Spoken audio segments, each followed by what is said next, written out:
Architect Divya Chakravarti. She completed her undergraduate studies from SRM University and she went on to pursue her master's in historic preservation and urbanism and study of the built environment from the University of California, Los Angeles.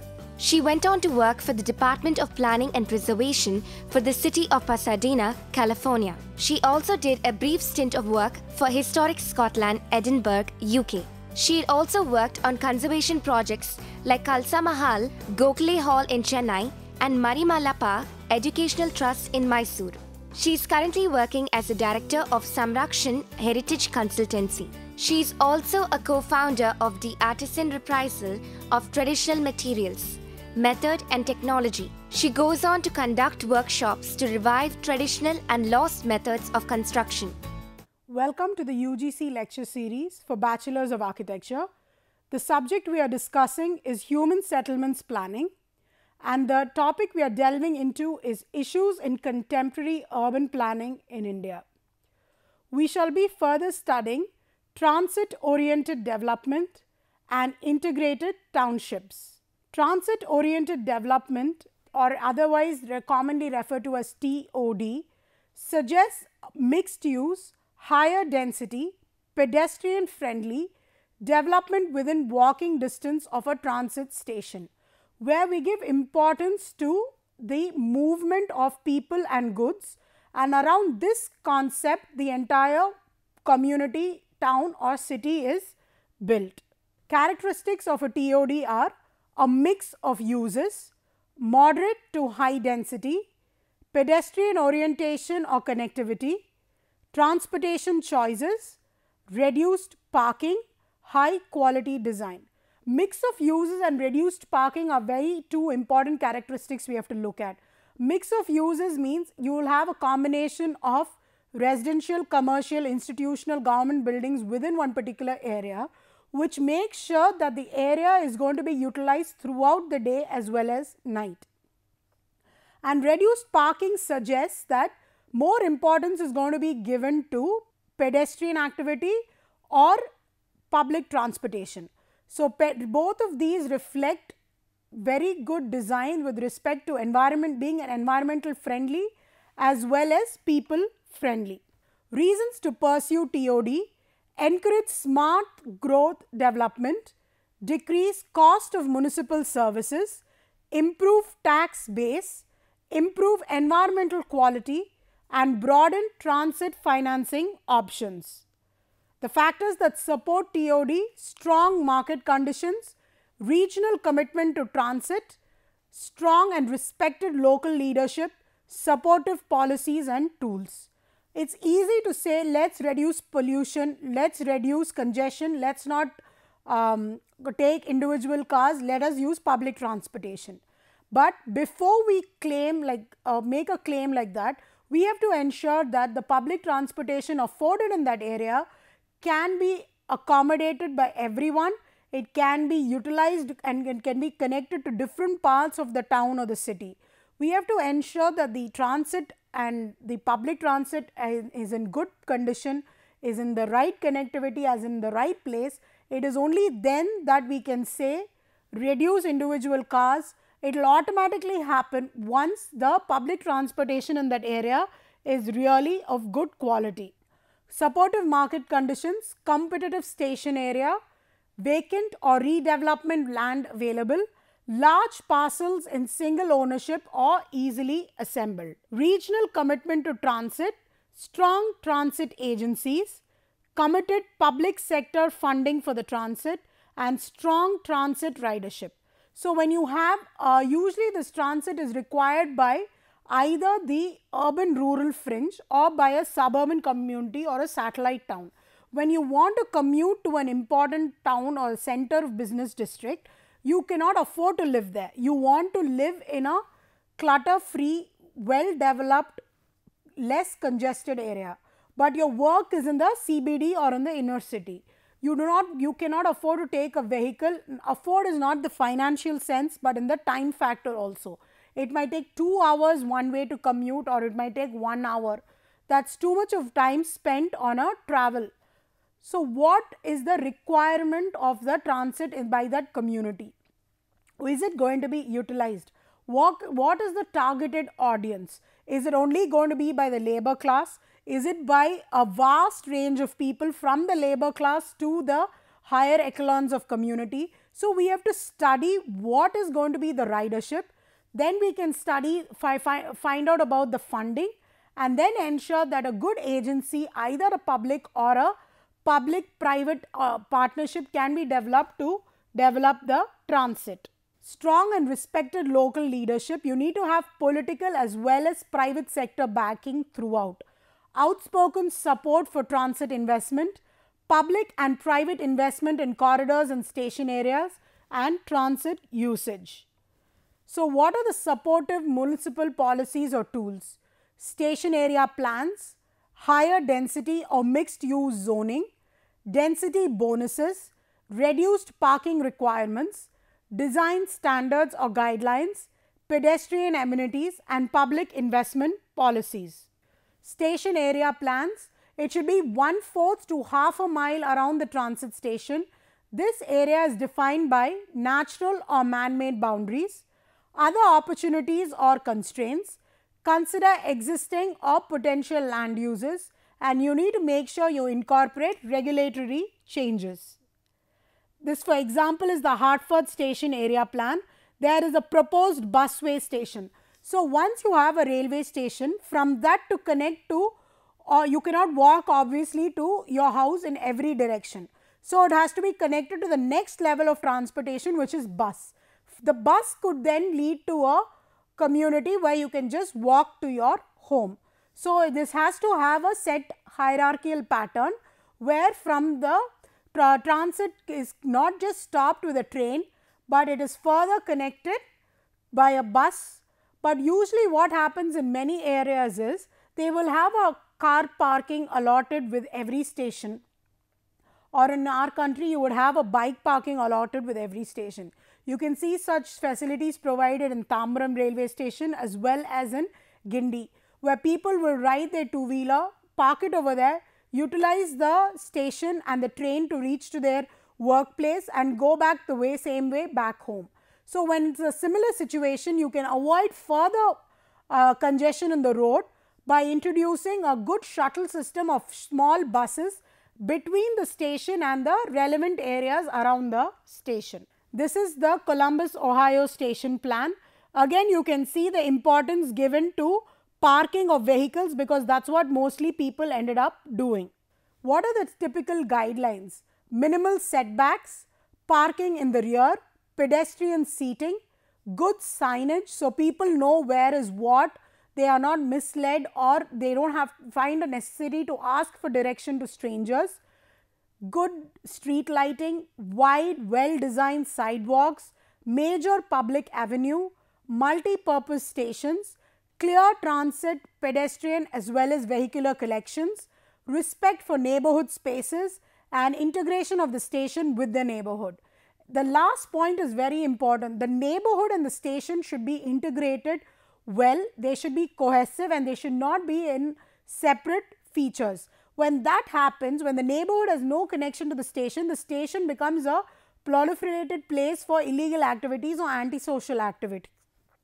The station should be placed in such a place in the neighborhood that it has maximum utilization, that is, it can be connected to many areas from that one place. So all of this has to be taken care while planning the station. This is the Concord Center in Massachusetts. Transit oriented streetscape improvements. So when you have a transit where it's either a train or a tram or a bus, whatever it is within the city or connecting the city to the outer fringe, you can have related streetscape improvements. Every station could have a particular information center about the city, a tourist information center. It could have certain kiosks for sales of cafes. So all of this provides not only break from the routine and monotony of the cityscape, but also provides for employment opportunities. Who benefits from linking transit and development? Residents, property owners, municipal governments, transit agencies, and also developers. The municipal benefits are increased residential and commercial property taxes, reduced infrastructure and service costs, opportunities for reuse and redevelopment, transportation options, reduced auto congestion and crime reduction. Types of TOD, you have first the joint development and air rights, co-development, transit responsive development and reinvestment and redevelopment. The joint development and air rights is, it almost always uses station site or air rights. Air rights is basically nothing but nothing can be built above the station at a future date. So, the transit agency actually sells the air above this, and that is what is referred to as air rights. Transit agency is an important and active partner. It is a potential for shared construction. Operation or management of station may be combined. This is the Harvard Square air rights development, where they ensure that the cityscape can be controlled. This is Copley Place in Boston similarly. This is the Kendall Square and Marriott and T Station. Co-development. This usually involves sites adjacent to stations. This occurs when the station is built, involves cooperation for mutual benefit, potential to coordinate design and construction of development as well as the station. Community college at the Orange Line station. So, you know that a particular plot could be empty near a station, what suitable activity can be developed. So, that can be done with some planning ahead.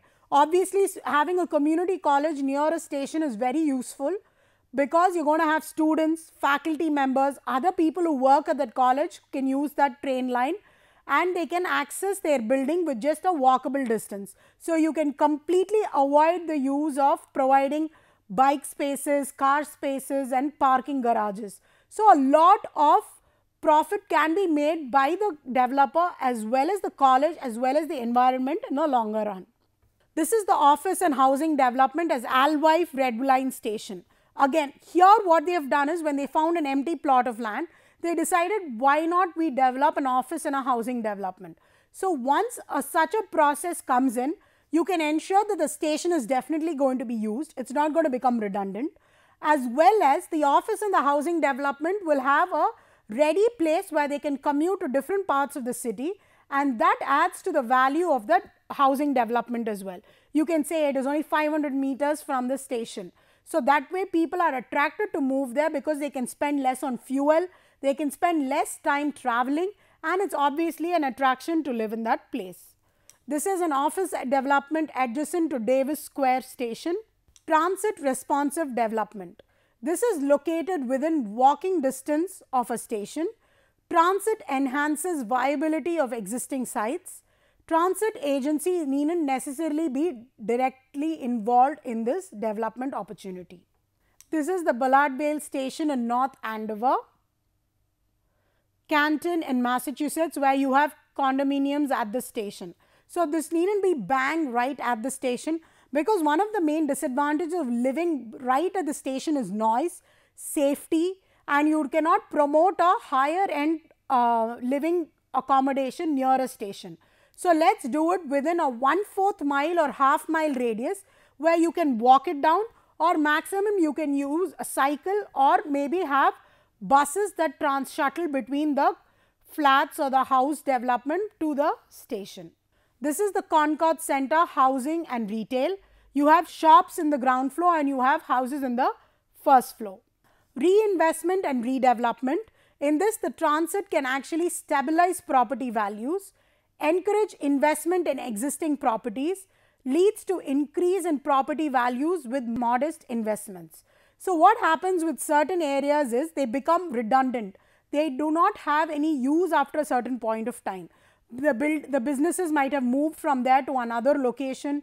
They might have actually gotten to another branch office. They might have moved, and they will not have any other source of getting businesses back in. When you want to redevelop and create an interest in such a place, the best thing to do is create a transit depot like this. So, once that is done, obviously people can easily move into that area, and then you can make sure that businesses will have a reason to reinvest as well as change the value of the land in that particular area. This is the East Cambridge reinvestment after the Red Line extension. This is like a before and after, how it has completely changed the economy of that place. This is the Andover Center Station area reuse. And here you have the Newton Center Station as well as shops. So when you provide for some economic activity, some particular street mall or some particular attraction near the transit, then there is a particular relationship the community develops with the transit and it is utilized to the maximum. If you pay and put the investment to build a transit line, build a station, and people do not use that, then it's completely wasted money. Here you have the building reuse near downtown Haverhill, commuter rail station, transit adjacent development which is completely a missed opportunity, new development adjacent to the transit but without connectivity to or interaction with the transit. Jefferson at Salem station, no pedestrian access. So that way you pretty much cut out, it does not make any difference. Beverly Farm station reuse but no transit supportive uses. How do you go about financing a TOD? Often combines private and public financing. Market conditions will dictate public-private ratio. Public financing can take many forms from sharing infrastructural costs to outright grants. Federal financing tools, you have a lot of these programs which are supported by, in the United States, if you look at it as a case study which we have till now, you have the Transport Enhancement Program, the Congestion Mitigation and Air Quality Program, you have a Transportation Infrastructure Finance and Innovation Act, location efficient mortgages. So when you have so many tools supporting the transit development, they are pretty much incentivizing that okay, we are giving you these incentives. If the state or the city develops these tools, the central government will give some incentive to the state government. A similar thing can be applied within our frame structure as well. The state can also finance it similarly, a commercial area transit node, a TOD bond program, off-street parking. When you do not provide for systems like transit and public transits in different ways, you will have to provide for large open spaces for parking. Otherwise, it will congest the streets where street parking is done either legally or illegally. So, you have to ensure that as a government body, what is better? Where can these transit facilities be provided such that even the government can make money in the longer run? Like we have just seen, there are a lot of developments that can happen right near a transit station or within the vicinity of a transit station. Local incentives, flexible parking requirements, air rights development, capital improvement plans, lot of these transit supportive design guidelines, a lot of these things will actually help. You have station area plans, site assemblage, land swaps, sale or lease of development rights, provision of infrastructure, tax increment financing and siting of government facilities. Now, we look at this as a case study, Canton, Massachusetts. You have the Canton Center Station. This was a revitalization strategy which led to the adoption by the town in 2000 of the Canton Center Economic Opportunity District. So, the town created several components of the bylaw to directly encourage transit oriented development and better connect the station itself to the downtown. So, this actually not only rehabilitates just the transit development, but also the areas surrounding or the economic activity that this transit pattern will develop, where people from surrounding areas can also come into this area without depending on their own private vehicles. So, by this you are actually encouraging movement of people. So, there is a share of knowledge, culture, etc., movement of economy because you will have new shops and other related businesses that emerge. So, in 1987, the town prepared a long range plan which intended to direct development in Concord. The long range plan identified the Concord Center Station as important node for future higher density commercial as well as residential development. This is Somerville in Massachusetts. You have the Davis Square Red Line Station. Residents, businesses and public officials created the Davis Square Action Plan in anticipation of a new red line heavy rail station in Somerville. The land led to the establishment of the Davis Square redevelopment area, adoption of a design review overlay district, and resourceful public financing to create a vibrant mixed-use urban center which is focused around the T station. So, the train station actually becomes the hub of all activities. People can move in and out. It creates a vibrant look to the entire community and to that entire area. So, if you bring it down to our context, a particular neighborhood can be completely revived and you can also decongest that area.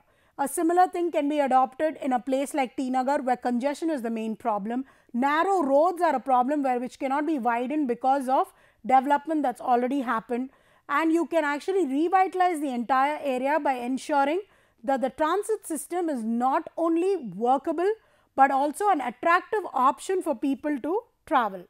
How do you go about creating a sustainable tomorrow? Now we will move on to integrated townships.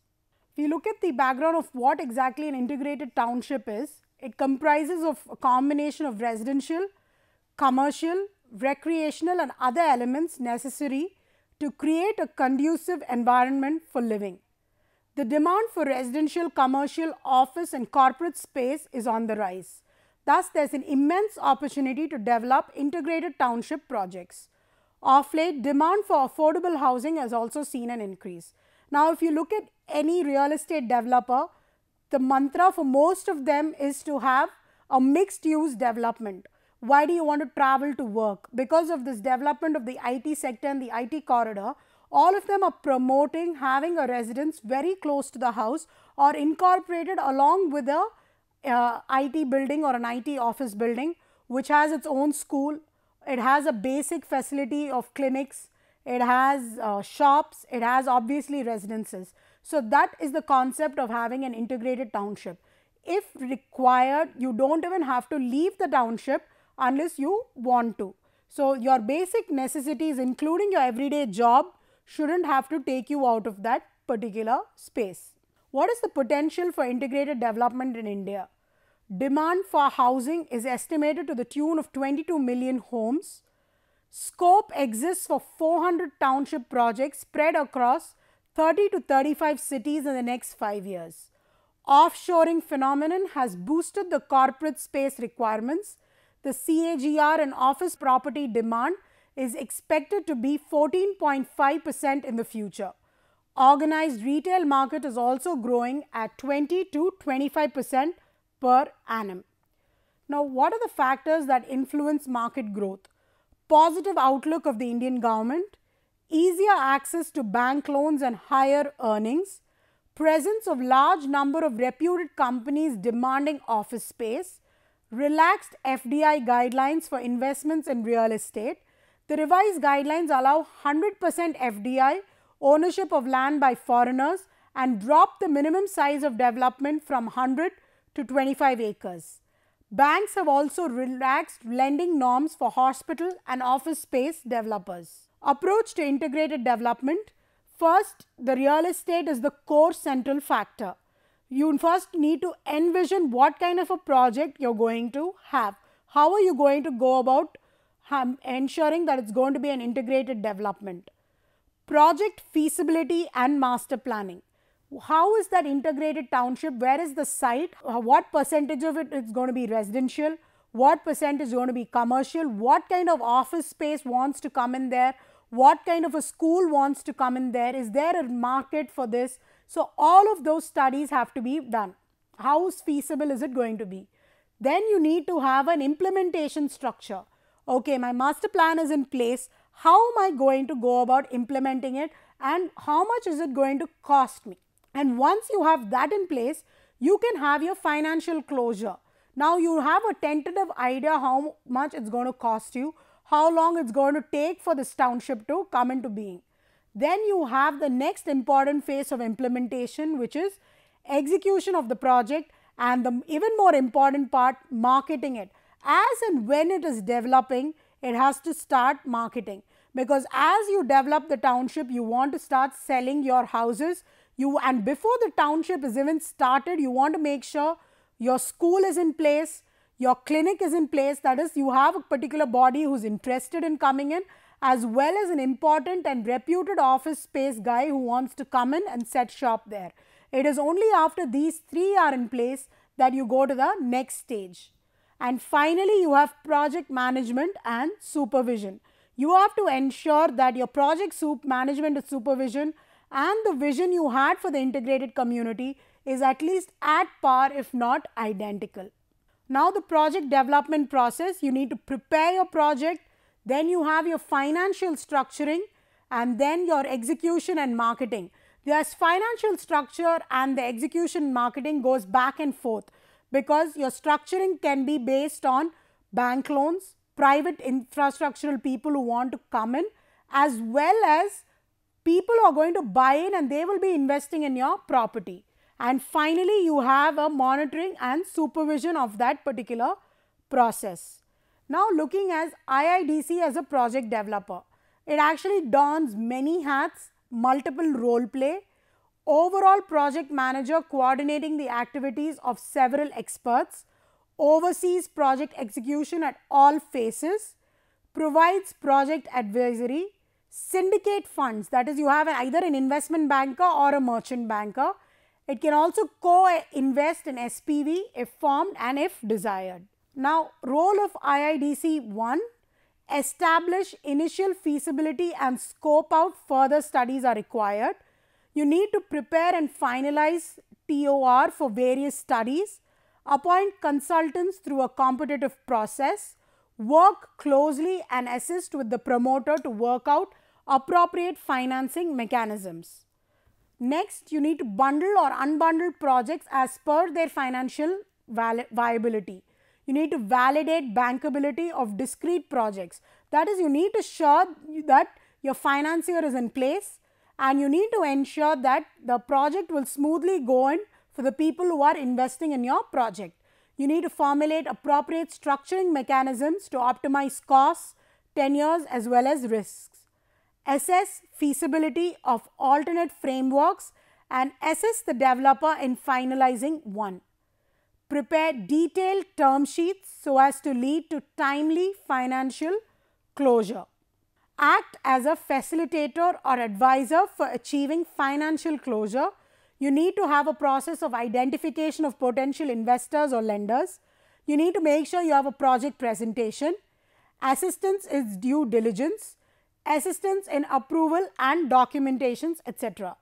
Finally, you need to facilitate commencement or execution of construction, and this can be done by procuring detailed engineering design, getting detailed cost estimates done, preparing bid documents, working on selection and appointment of contractors, and preparation and finalization of construction contracts. So, you need to ensure that whatever projections you have for funding and cost estimates, it is over a period of few years, and you are keeping in mind definitely that there is going to be an escalation in cost of materials as well as cost of labor, because obviously you cannot build a township overnight or even within 1 year.